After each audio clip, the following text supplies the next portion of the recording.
Welcome to Lexington Remembers series. We have been interviewing residents for several years, and the programs are shown on Lex Media. Since Lexington is celebrating its 300th anniversary this year, we are developing a series relating to the history of different services provided for the town of Lexington. I'd like to thank all the members of the committee. They are Robert and Francine Edwards, Jackie Ward, Dan Fenn, Beverly Kelly, Julie Miller, and Diane Sperandi. I am pleased to introduce to the people of Lexington and neighboring towns, Chief Wilson, a nice name, by the way, and Robert Washburn. So, without any further ado, I think what I would like to do is start out with a little history going back in time. The earliest years of the department, the type of equipment that they used, where they were housed, and we will go from there, and then look at the locations of where stations were established. Okay. So, Chief, would you? Robert, when did we start? 1829 town meeting. They decided they wanted 2 hand fire engines. A lot of people think that those hand fire engines were pulled to a fire by people. No, they were pretty heavy, and they were drawn to the fire by, at that time, horses that they could commandeer from whoever they could get a horse from. And you would read in the town reports about people from the year previous that were paid for the use of their horses to draw the fire equipment to the fires. The town decided they were only going to pay for one. And so the one the town paid for was Liberty. And I'm going to do something that Larry Whipple kind of didn't like doing.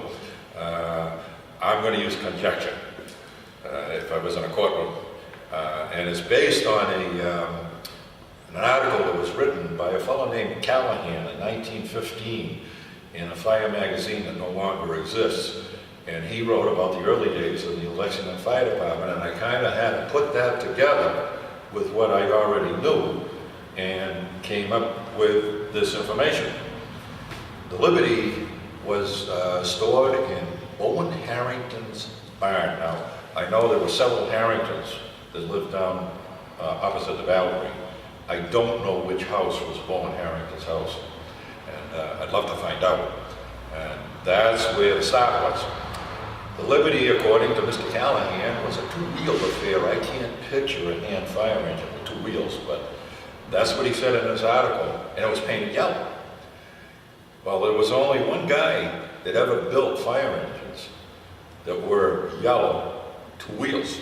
And his name was Luther Holland. He had a machine shop in Belchertown, Mass. His machine shop, if it were standing today, is underwater. It would be part of the Quabbin Reservoir. And that would have been the engine that was uptown. Down in East Lexington, they had an engine that was bought by Benjamin Muzzy.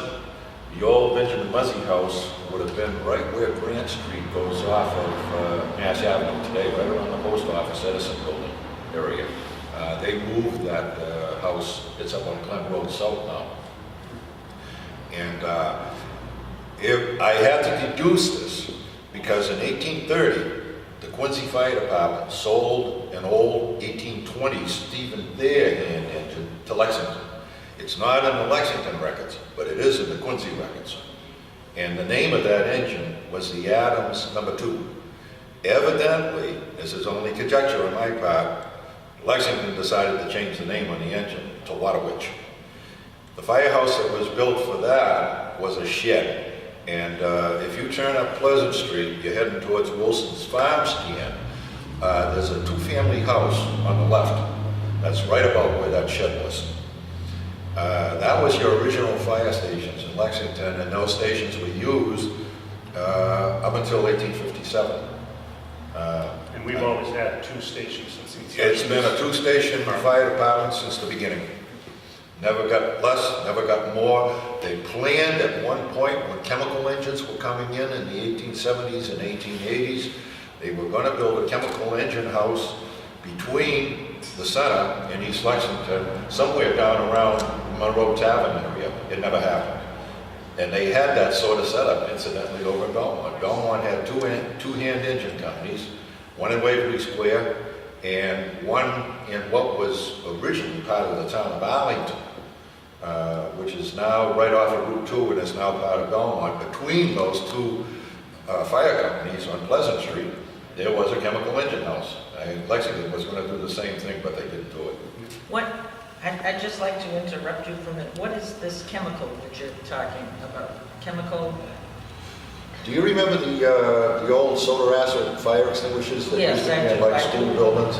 Live version of that. You turn the thing upside down. It had a water solution at two and a half gallons usually of water, baking soda. And when you turned it over, it released the sulfuric acid. And if you put sulfuric acid in with baking soda, you're going to get CO2 gas, which would be used to expel the water from the extinguisher. A lot of people thought that those had some kind of a secret formula in them that put out fires. Well, the formula was water, H2O, okay? If you took those and put big tanks on a wagon, you had yourself a chemical engine. It was the forerunner of what we use as booster tanks on our apparatus now. Giant fire extinguisher. Yeah, that's what it was. It was a giant fire extinguisher. Yeah. You had, then the next segment of this was that you had a fire station in East Lexington and one here, right? Yes. All right, when did that happen? How did let's trace the movement of the fire stations per Okay. se. The one in East Lexington stayed from 1830 on Pleasant Street to 1857, when they built a new fire station on Independence Avenue. Also in 1857, they built another new fire station in the center. Before that, backtracking a little bit, Harrington's Barn was moved down. You know where Vinebrook Road is? Yes. Opposite Vinebrook Road, you've got the driveway to the municipal parking lot next to the phone company. 1852 was a brand new Hancock School, the original Hancock School, not the one that burned a few years ago, the one before it. That one burned too, incidentally. Okay, and next to that, on the school lot, they moved Harrington's Barn down because that was town property. And so that became now a town fire station. It wasn't Harrington's Barn anymore. And in 1857, they put another fire station right up next to the old barn. So now you had two small fire stations in Lexington Center, one company.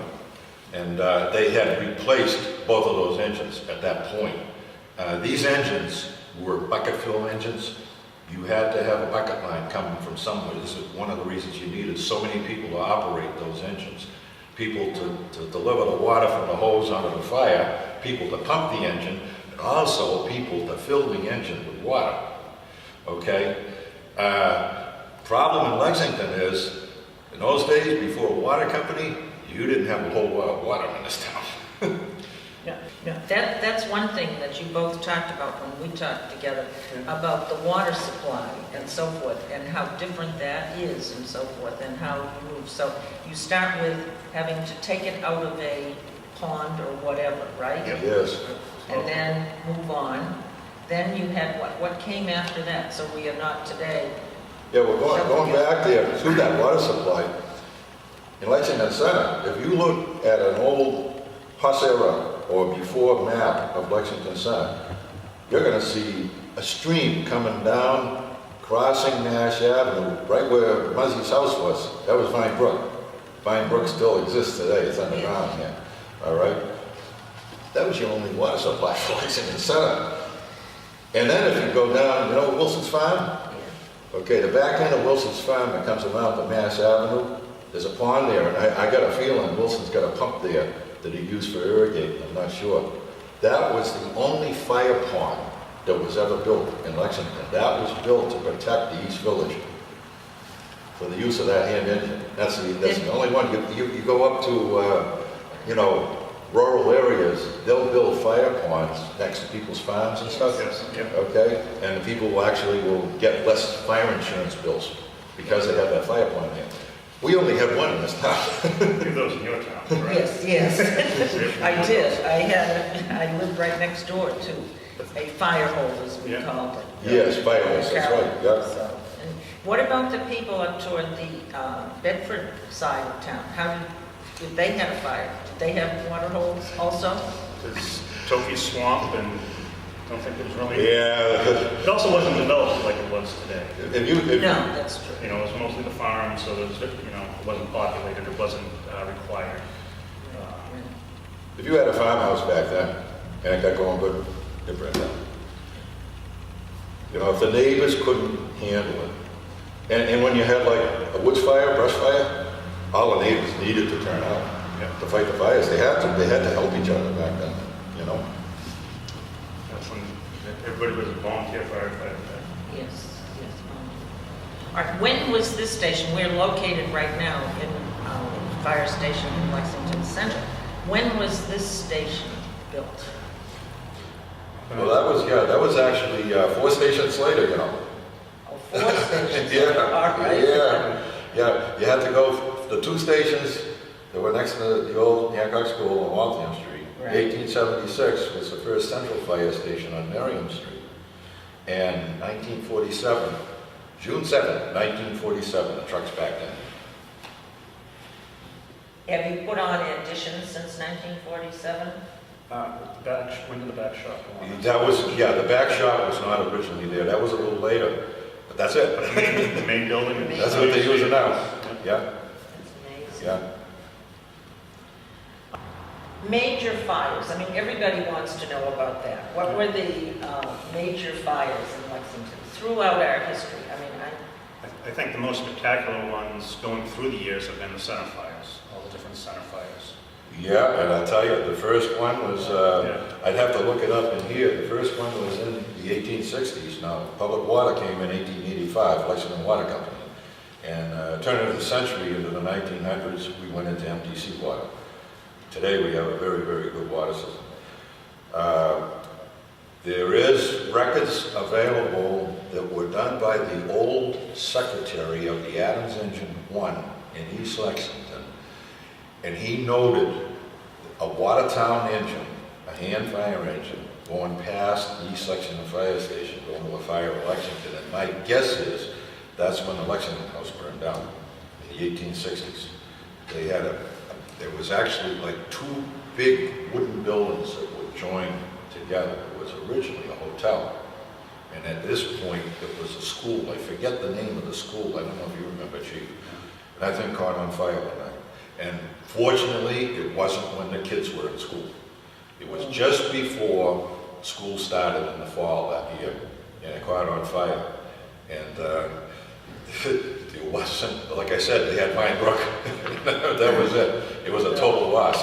That was, and that would have been in one of the town reports. There was a picture of those buildings before the fire, and it noted under that picture that that would have been Lexington's biggest fire that ever happened. Long before me. Then was there another one before the Sherwin-Williams building? That's interesting. The old central block that burned 1971, just before I came on the job here, my brother worked at that fire. And in fact, he came close to getting killed at that fire when a fire escape fell off the back of the building. But that building had numerous fires in it down through the years. The Lexington Fire Department saved that building probably at least a half a dozen times in multiple alarm fires that happened down through the years. My brother worked at 2 of them. My brother worked at 2 two-alarm fires. One was on a very, very cold winter morning, and it just snowed. And then there was another one he worked at, and then they had what you might call the final fire. Yeah. The big one. My father was a patrolman for the Lexington Police Department. He was on duty and called that one in. and what year was that? About? The last one was 1971. I found records in the old fire journals of they had a 3-alarm fire in that building in 1929. And the latest one was '86, and that was my first fire after getting out of the fire academy. Really? And And where And that's was the one I that? remember. That was when the old Del Canto's bakery, Oh, yes, so that whole new section, yes. next from Mario's down to Edison Way. And I remember that night, it was about 4 o'clock, November day, we were all stationed watching the Patriots. And the alarm came in, and I think I got home about 2 a.m. That was, It was cold. At 2 a.m., I had the fire detail up Yeah, there. yeah. I was a pilot for the Medford Engine Company, and when they were in East Lexington, and I said to the guys from Medford, I hope I never see you here again. one of the things, speaking of these fires and so forth, and people that come to mutual aid, Yes. do we participate in mutual aid? Yes, we do. And what does mutual aid mean for those people in the audience that are, Basically, we have an agreement with surrounding towns that we'll supply them with help if necessary, or they'll supply us with help. Some of it's automatic, so if it's near their borders and we get a call, they'll automatically send an engine company. And then some of it is set up on our running card, which is a system of how we call the different alarms and who responds. So everybody knows when they're going to come on a particular alarm. We're part of the Metro Fire District, so any Metro Boston area towns will respond to, and they'll respond to us. That was just after I came on the job. I came on the job in 1971. It was just after that. They used to call it route and control back then. Because our district around the Boston area were dispatched through route and fire alarm. That has since changed. What is it, in Boston now or Cambridge? I forget which. Cambridge. Cambridge, yeah. well, that's very, And That's a well, you need it wonderful- today, because we're essentially the size of our department, which is true for most departments. We're set up and manned and equipped to handle the atypical one-room fire. So anything more than that, we rely on help as do other towns. So it's a very important thing to have in place. Cities and towns just can't afford to staff their fire departments where they should be for the ultimate disaster. so you have a system set up whereby you notify the other fire Yeah. departments and so forth? Yeah, through dispatch. So if we go to a call, have a fire, and we know it's going to be bigger than what we can handle, we always try to anticipate and get the people there ahead of time. So we'll call dispatch and strike an additional alarm. That the first thing it'll do is it gets engine companies from out of town in our stations. So if we get other calls, that's a priority. So we can deal with other calls. And then the second set of companies coming in come to the incident, whether it's a fire or a hazmat incident and whatnot. And the incident commander tries to stay ahead of that with people. So we're not trying to catch up the whole time. We have more people than we need, so we can bring them in as we need them. Wonderful, that's a great plan. How long has that been in effect, do you think? I mean, Well, mutual aid's been around forever, but One of the big pushes for mutual aid was the old-time fire chief in Arlington, Mass. His name was Dan Tierney. And I remember Arlington, Mass. at one point had a Boston tapper in their fire alarm. And they used to call Lexington from the Arlington fire alarm to tell us there was a second alarm in Boston. And that would go back into the 1920s that happened. This mutual aid thing too is, you may with this too, you probably know, the whole state of Massachusetts is divided into mutual aid districts. Okay, and things can get really bad, and that happens, and that happened a couple of years ago when they had the tornado up in Springfield. We had an engine coming out there, didn't we? Chief? we did. They have what they call a task force. And my friend that's on the Tewksbury Fire Department, he went to Springfield with a task force from his mutual aid district. well, you were involved in the mutual aid, I would say, with the big fire in Worcester, was it? Well, Worcester, we went after the fact. Yes. You went after the fact. Yeah, they needed manual labor. But the big Chelsea fires, we were there. Revere, in my time, Revere had a pretty good conflagration where they had 10 houses going, and I went to that fire. Talk about mutual aid, you look back to 1776, that's what it was mutual aid. Each town sent yeah. their volunteers, Right. Yeah. and the fire service is no different. If a fire got out of hand and we didn't have enough people, and again, it was the citizens of Lexington that were the volunteers, you know, the closest other town would send people. But you got to think about the mode of transportation back then, and the time it took to get here. That was the big difference. And now, one of the big changes, probably in the history of the fire department, was the motorized fire engine. You know, it made getting to the fire quicker and more efficient. Now, the early fire engines didn't have much capabilities, but that grew too with them. And to our modern fire engines, it costs $500,000 and carry 1,000 gallons of water and all the equipment we should need.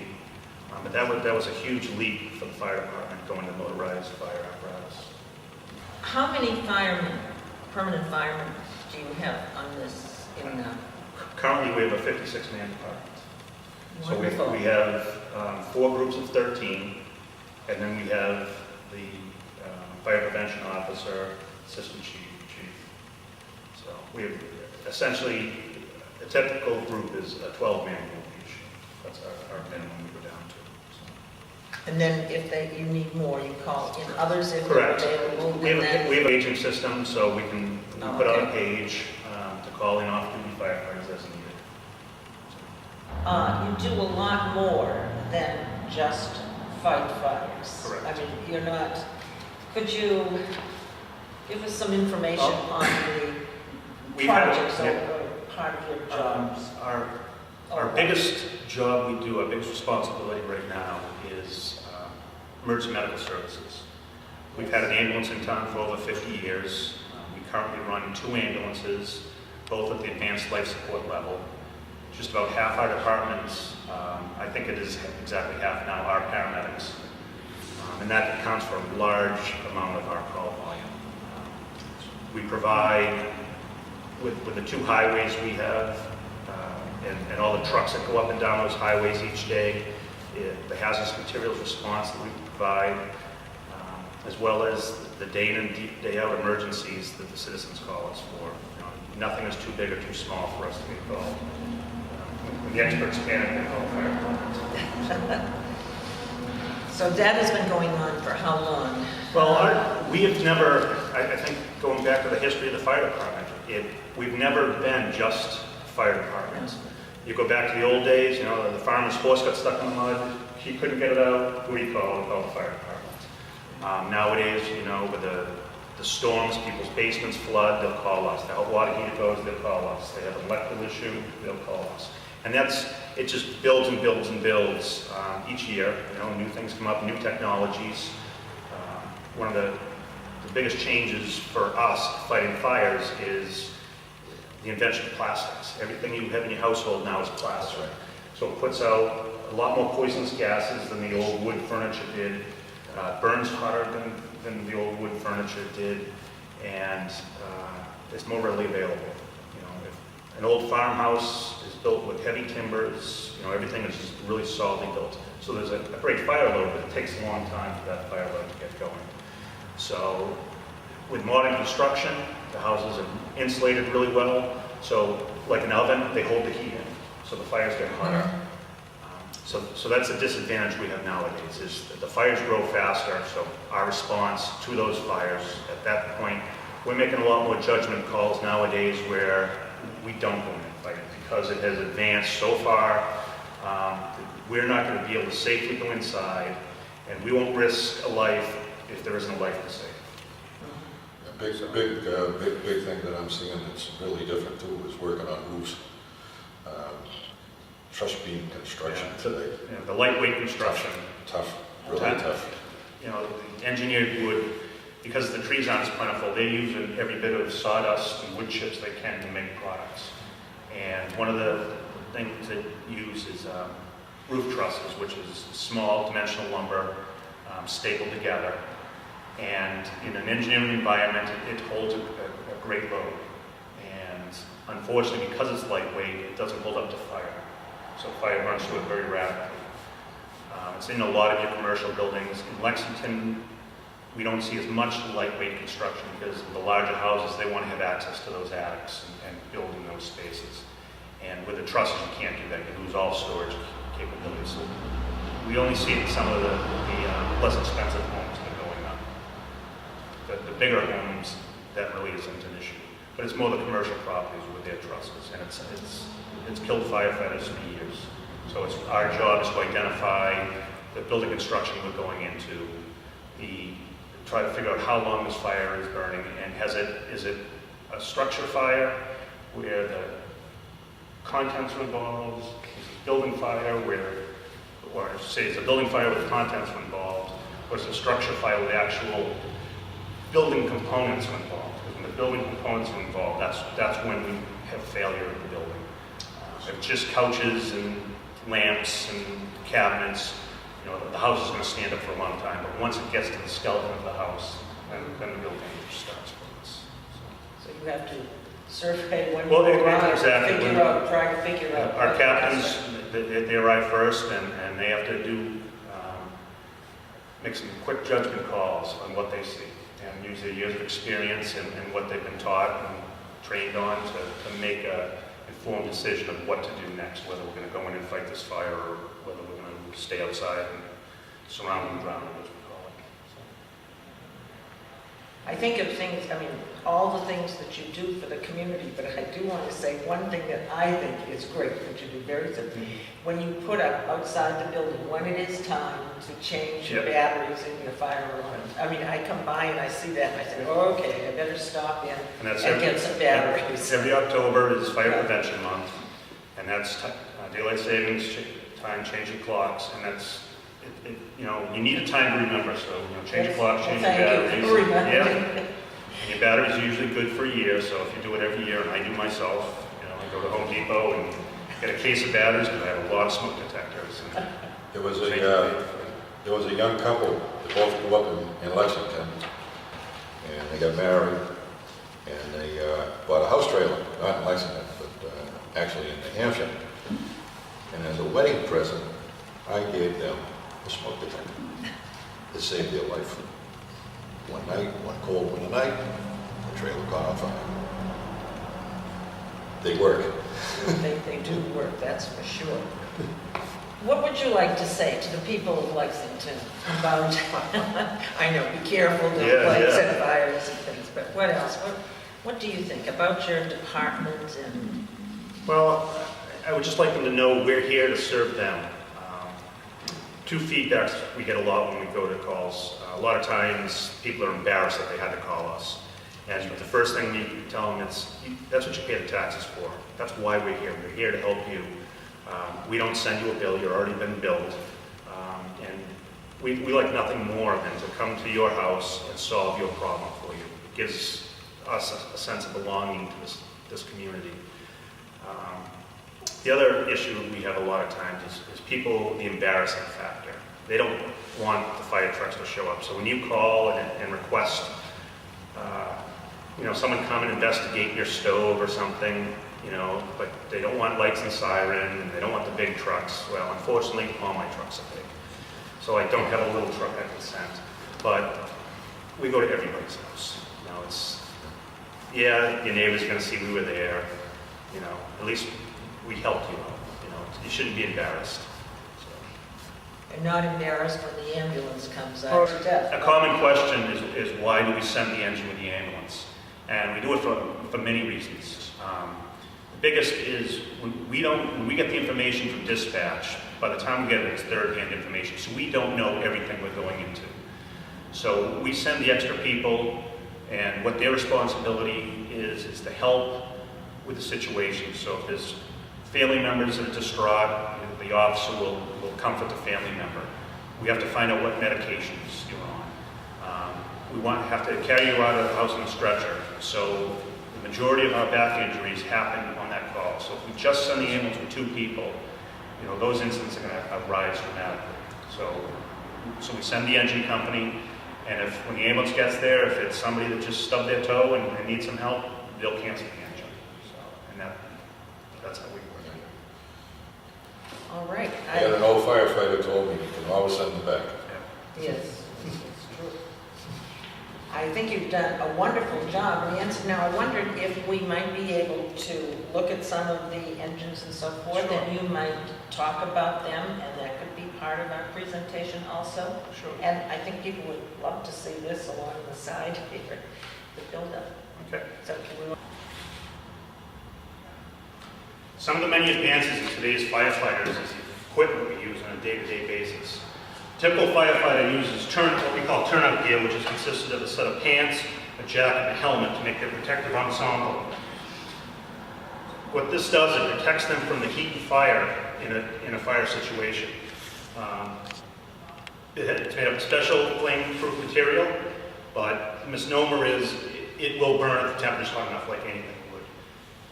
The downside to wearing this gear is because it insulates us so well. Back in the older days, there were signs of getting out of the fire when it was time to leave the fire building.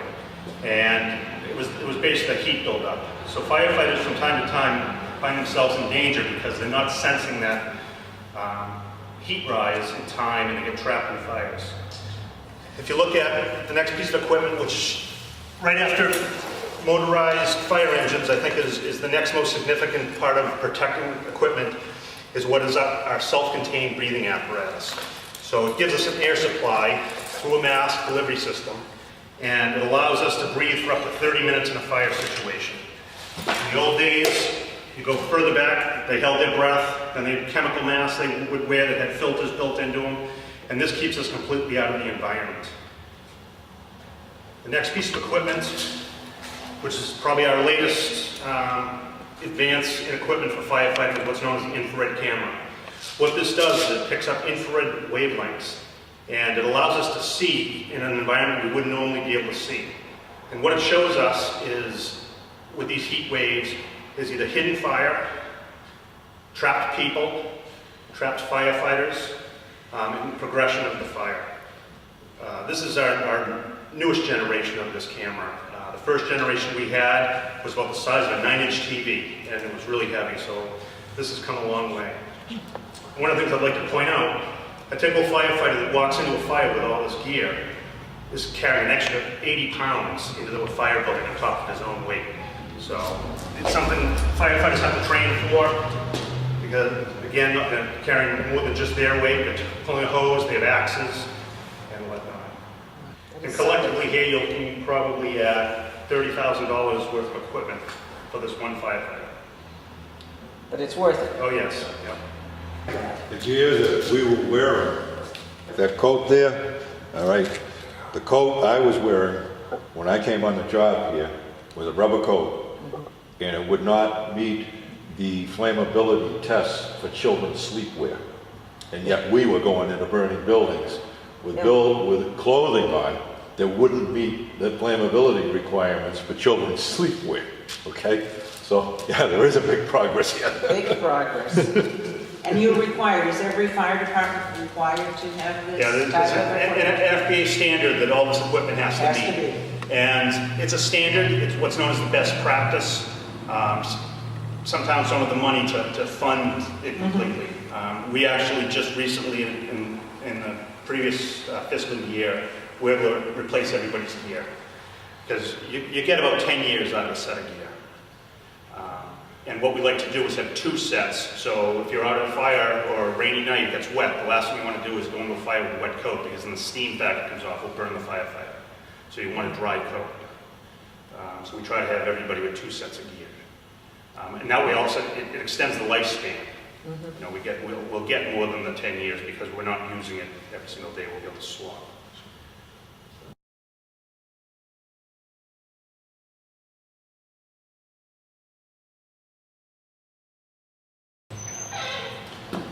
What we have here today is a typical rescue pumper that you'd find in most fire stations. A rescue pumper, it is a dual-purpose engine. It holds water as well as special equipment to do rescue operations. As you see, we have hose on here. There's a water tank behind these cabinets. This truck allows us to do other things besides fighting fires. We have a generator on board, so we can plug in power tools. We have lights and our typical firefighting tools: axes, Elegant bars, pry bars, bolt cutters. Inside the cab, we have 3 seats to hold firefighters. Each one of those seats has a self-contained breathing apparatus inside. Each riding position has one, so the entire company is available to do its duties. In Lexington, we provide ALS ambulance service. We have 2 ambulances staffed with advanced life support paramedics. Currently, this is our Medic 2, which is our secondary ambulance. This time it's cross-manned by the ladder company. Medic 1, our primary ambulance, is staffed 24/7 by 2 firefighter paramedics. In Lexington, we also have a 3rd mechanical backup that we rotate into service when some of the trucks go out of service for mechanical repair. In Lexington, half of the department, we have 28 firefighter paramedics currently. The memorial in front of the fire station was built by the anonymous donation from a benefactor who specifically wanted a memorial at the fire station. The firefighters came together, volunteered, they designed it, put it before the town committees for approval, and then constructed the memorial. It was completed in the fall of 2009 and was dedicated shortly thereafter. The firefighters take great pride in it and keep the landscape up, and it's been the site of a few other dedications throughout the town. Excellent, thank you.